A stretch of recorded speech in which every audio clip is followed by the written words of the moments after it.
You're listening to an Airwave Media Podcast.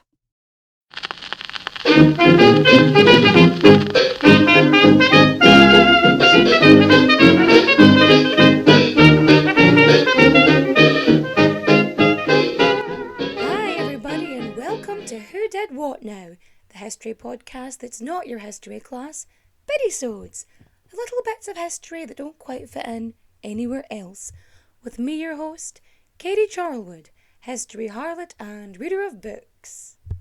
That's right, the Bittisodes are back.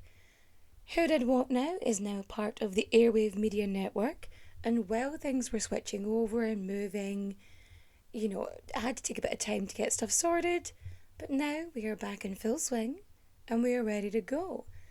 And I don't know if you've noticed, but the last episode of Lady Jane Grey, the 9 Days Queen, was episode 49. That means, coming Tuesday, I have a very special 50th episode. And if any of you have followed me on TikTok, you know I have a series called Human Trash. And so I am going to bring you a jam-packed, just one person, it is just about one person, but a full-on human trash episode. I don't think I've done one since, I think, Mother Teresa, was the last human trash episode I did, which is a while back, actually. No, I'm wrong. Elvis. Elvis was the last human trash episode I did. That's right. But this one is worse. Worse than Mother Teresa. Worse than Elvis. You're fucking right, he is. It's a man. It's a white man. It's an old white man. Pale, stale male. The trifecta of douchebaggery. Absolute fucking trash. And it'll be coming to you on Tuesday. And I'm actually really excited about this one.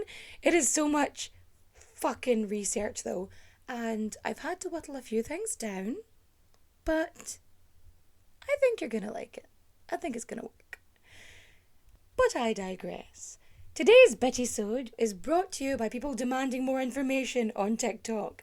And I thought, fuck it, I'll just do a Bittisode about it because honestly, 3 minutes isn't long enough to talk about this. It just isn't. I'm going to quit my jibber jabber and fact you and tell you all about Anthrax Island. Our story starts in the middle of World War II. You've got the Allies versus the Axis. Things are not going well.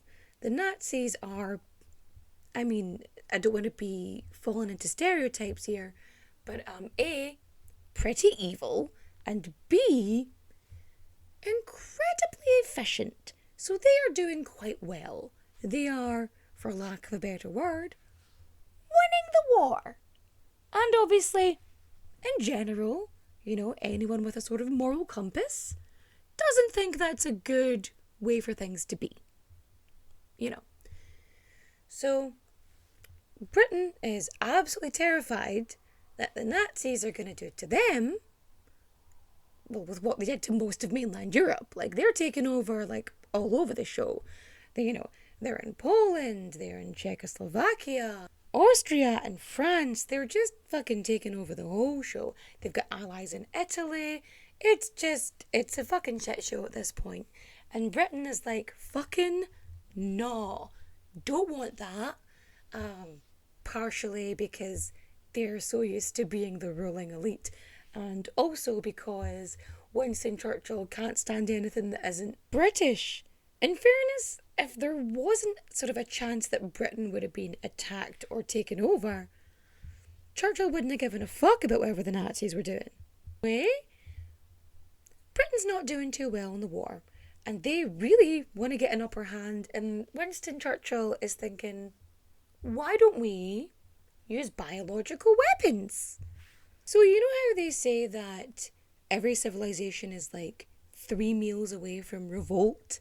Because if you starve people, they will fuck your shit up. You know what I mean? Everything else is irrelevant if there isn't food in their belly. Now, because of this, Churchill wanted to find a way to starve out the enemy. So he has a wee chat with his chief of staff and he comes up with Operation Vegetarian. Churchill, as we know, is a super big fan of chemical weapons, biological weapons, germ warfare, basically anything that can be used to annihilate a large group of people as quickly and efficiently as possible. He's super into that. So naturally, he wants to know if it's possible to contaminate the German countryside with so much anthrax that mass numbers of livestock and people would be instantly killed. Just floating the idea. Because apparently massacring innocent civilians is fine, I guess? But yeah, their great plan was to drop anthrax-laced cattle cakes to destroy the German food source. But here's the thing. They should know better than anybody, because they did it, is that when a country is starving, when the ordinary people are, lacking provisions, food always somehow manages to get to the army. They're not going to starve. They're going to feed the elite and they're going to feed the basic people they need to use, whether as fodder or whatever. So the British government were well fucking aware that it was going to be civilians who suffered. Men, women, children, ordinary people. I'm not saying that they had the correct ideology or anything, but to indiscriminately kill that many people really feels like it's more about asserting your dominance than it is about protecting your country. That being said, they still had to know how efficient it was going to be, if it was going to work. So naturally, before they implement this plan, they have to fucking test it. Enter Grinyard Island off the coast of Scotland. Now, they chose this island because it was remote and uninhabited. Because apparently, none of the other 23 uninhabited English islands were good enough. Because apparently a remote English island that's uninhabited was absolutely no use. It had to be a Scottish one, specifically, for reasons. Of course, the government were fair because they did purchase the island for £500 off of the owners and promised them that them or their family would be able to purchase it back for the exact same price once they were done. The Churchill gets Paul Fields to set up a team and head out to Grinyard. The biological scientists, a fuck ton of sheep, and a cameraman headed to Grinyard Island. Now, the scientists decided to stay on the island while they conducted their tests, because for them it made the most sense. They did have protective gear and clothing and rubber gloves and all that, but there was no guarantee that they would be safe. But for them, this was about patriotism. This was about protecting Britain. For the powers that be, however, anyway, they brought a cameraman so that they could record their experiments and be able to have visual proof of it. And that video, that film, still exists today. It was declassified. I think it's in the Imperial War Museum now, but you can watch it on YouTube. It's called X-Base Grinyard Trials 1941 to 42. Now, we're not actually sure how many sheep were involved in this. We know at least 80, but there could have been more. So anyway, these sheep, they are shipped to Grinyard Island, and then they are herded into these little fucking crates. So what they do as well is they put these wee jackets on them, not because they're worried they're going to be cold or shit like that, but they wanted to make sure that the anthrax was inhaled and it wasn't on their fleecy woolly coats. So the sheep, they're in these wee crates, they get the wee jackets on, and they are tethered together and sort of tied down. So they're standing, but they're fixed to a spot. But not only that, their heads are also fixed, so that, basically it's to ensure that they're going to inhale the anthrax. It's I mean, as experiments go, if you want to test if an animal is going to naturally inhale this thing, putting them in a fixed position doesn't exactly give a natural response. The thing about anthrax is, as well, is that there's different strains. Like, some of it is more sort of potent or virulent, and others are not so much. Naturally, they chose a particularly strong one, volume 14578, which had performed very well in the labs, and they thought this will be a great one. And I know what you're thinking. You're thinking, how the fuck were they planning to actually distribute this incredibly potent strain of this very dangerous germ? Well, by mortar. That's right, you fucking heard me. Mortar. Poof! An anthrax bomb. They made an anthrax bomb. So once they had all their ducks in a row, the sheep were all tethered in, the equipment was set up, the cylinders of anthrax were in the right position, and of course they had the camera set up to witness it all. It was time to fire the mortar. And so they did. And within seconds, this toxic cloud just bellows up. And, well, luckily, the wind was on their side and moves towards the completely oblivious sheep. So these scientists, they have basically smothered these sheep in a blanket of anthrax, right? And to their absolute fucking surprise, nothing happens. Day one, sheep are just, chewing away, completely undeterred by what's happened. Day two, still the same. They're just fine. On the third day, however, the sheep start dying. And they start dying very fucking quickly. So the sheep would just be going about their daily business, as if they have business. But you know what I mean? They were just like chewing on grass and doing whatever fucking shit sheep do. And they just would suddenly, whoomp, just die. As if they'd been like paralyzed, but they all just kind of kept doing it. So within like a few hours of the first sheep dying, the majority of the flock was dead. And it was only a couple hours after that every single sheep on the island had died as a result of the anthrax bomb. Well, I say that, but the majority of the reports and information that I've read on this say that every single sheep died as a result of the anthrax poisoning.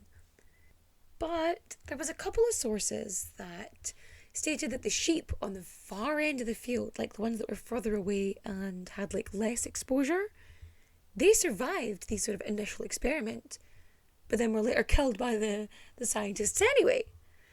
Speaking of the scientists, they realised fairly quickly, being scientists and all, that they could not control nor contain the anthrax bomb, not really.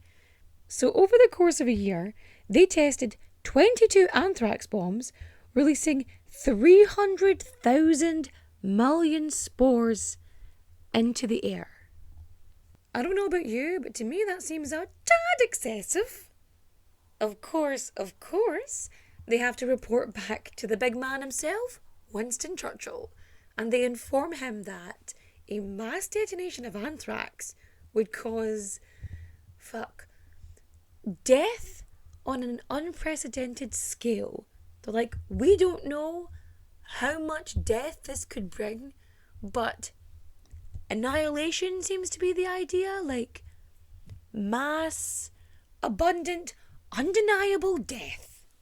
Because here's the thing, if you detonate an anthrax bomb in Germany, depending on where you're actually detonating it, it could affect France, Belgium, the Netherlands, Denmark, Poland, Czechoslovakia, so on and so forth.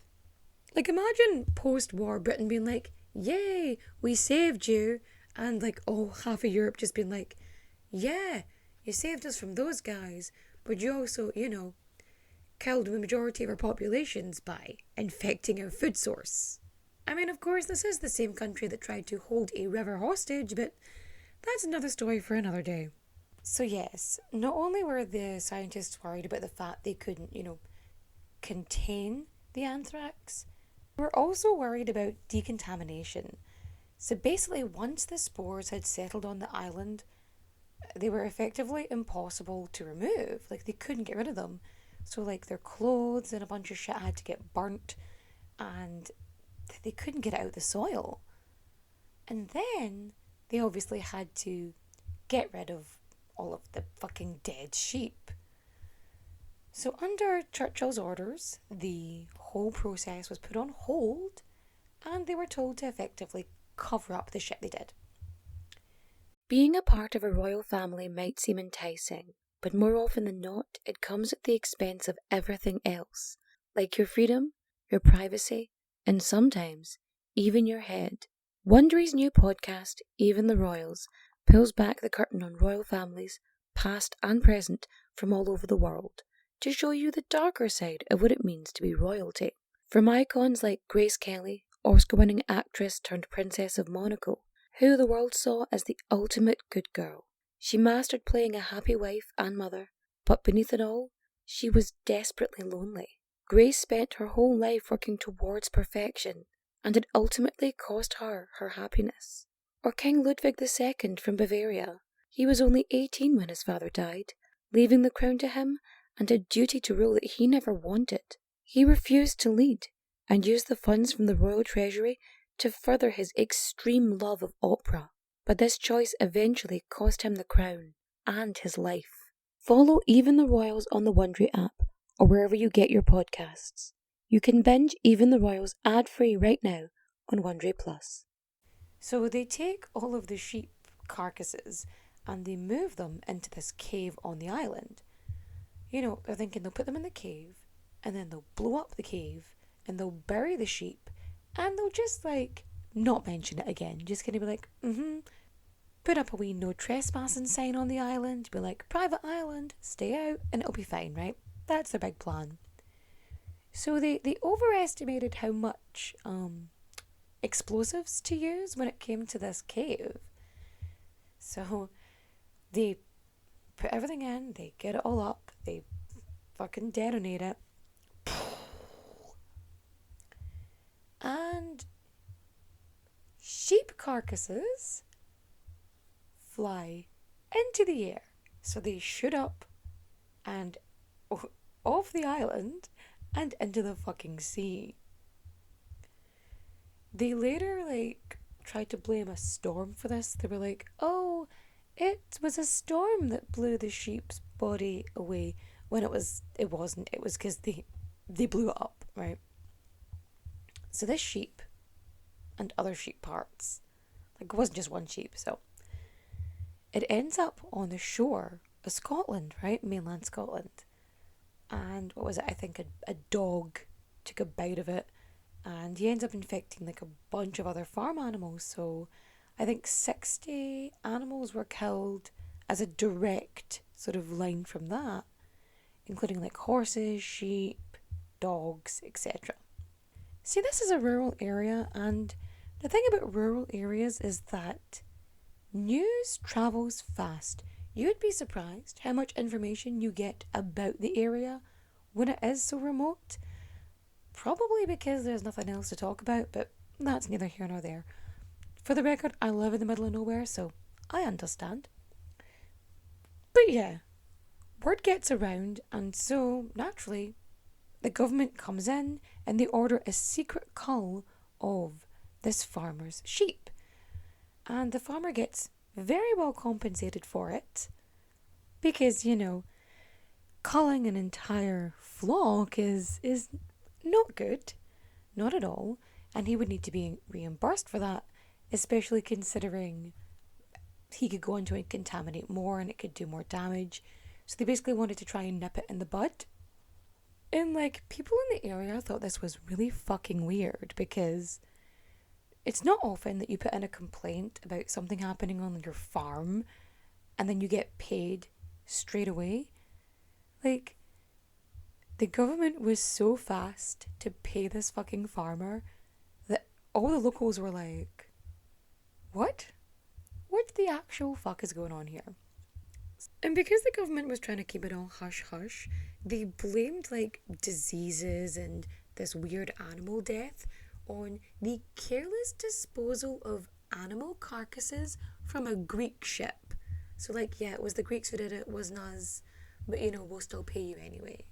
The whole anthrax bomb thing, again, the project's on hold up until 1944 when things are getting pretty tense. And Churchill's like, fuck it, I'm going to order some bombs. And he does. He does order some bombs. He orders an initial stockpile of 500,000 anthrax bombs. And he's like, oh, well, I'm only going to use them if I have to use them, if, like, Germany attacks us first. And then I will, pummel them with complete death, absolute death, and utter destruction. Like, he overstresses the point where it's like, if they do it to us, I'll do it to them. When we all know, nah, you'd fucking do it anyway, mate. You know you would. Because that's who you are, you absolute shitbag. So he is in this big meeting with, military advisors. And again, he's approved, like, the 500,000. And then the Inter-Service Subcommittee on Biological Warfare, they were like, yeah, this number isn't quite enough, we don't think. And so they're like, we need more. And how much more? 8 times. They wanted 8 times as many anthrax bombs. In case you can't math, that is 4 million. 4 million anthrax bombs. Now, excessive comes to mind. Bit much. Just a tad. So, like, initially, Operation Vegetarian, the whole plan was to hit, like, the countryside where the livestock and the crops were. But this started to seep in and be more focused on sort of bigger cities with higher populations. Not military bases or government headquarters specifically, no. Just places with a high volume of ordinary people. So because they wanted so many extra mega more bombs, they were going to take a wee bit of time. So it wasn't until 1945 that they were going to be able to, like, make them. And by the time the first bombs are ready, this secret report gets sent to the Cabinet Defence Committee, basically saying that they are trialling even deadlier anthrax weapons, which had the potential to reduce Germany to an uninhabitable wasteland. But this time they didn't test it on sheep. They tested it on monkeys.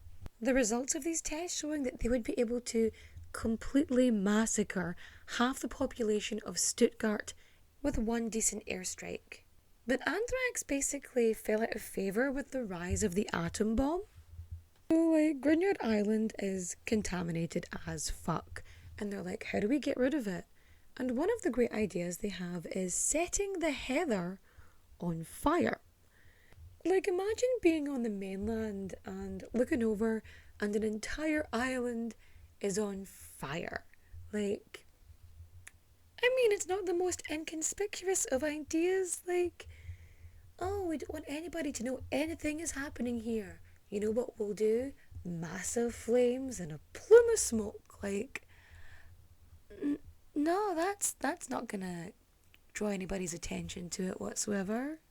After realising they cannot clean or burn it away, they're like, we'll just leave and test it every couple of years. So that's what they do.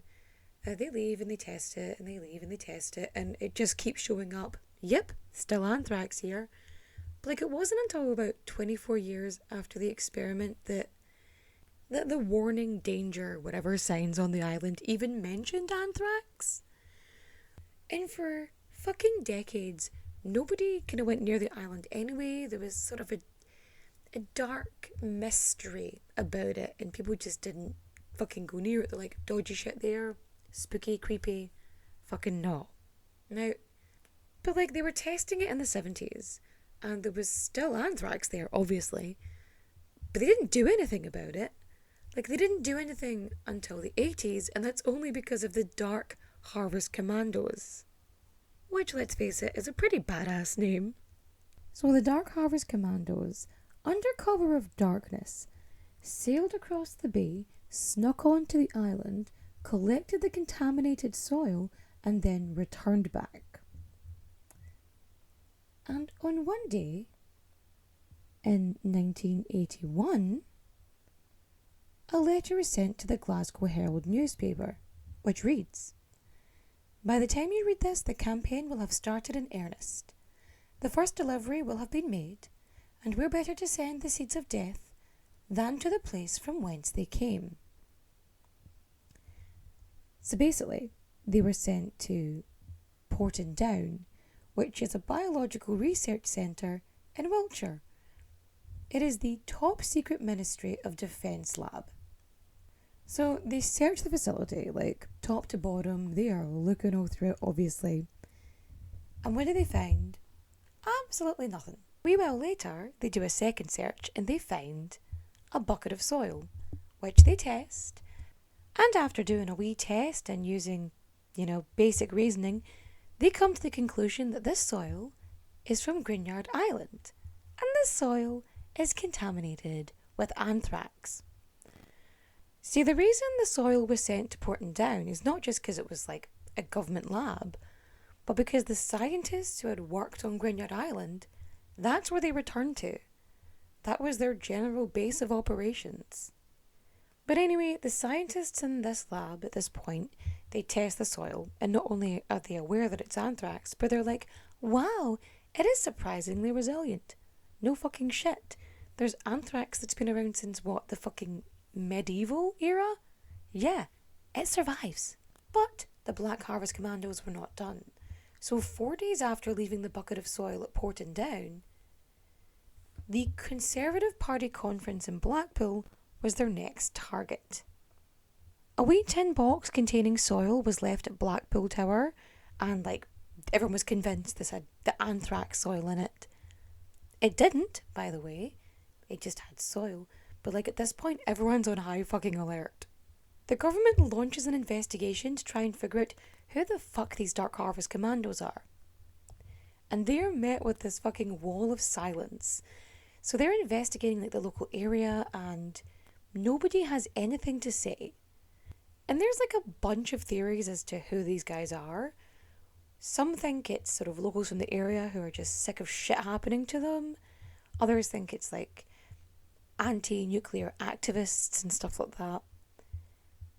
But there's also this theory that the Dark Harvest Commandos are actually some of the scientists or connected to the scientists who did the experiments on the island initially.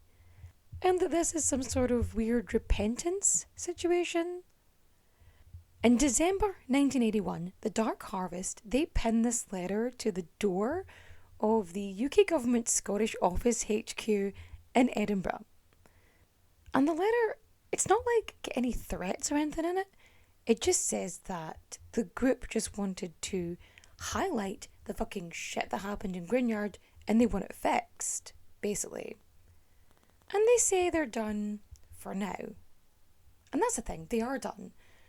But it's not till 5 years later, 1986, that any sort of cleanup happens.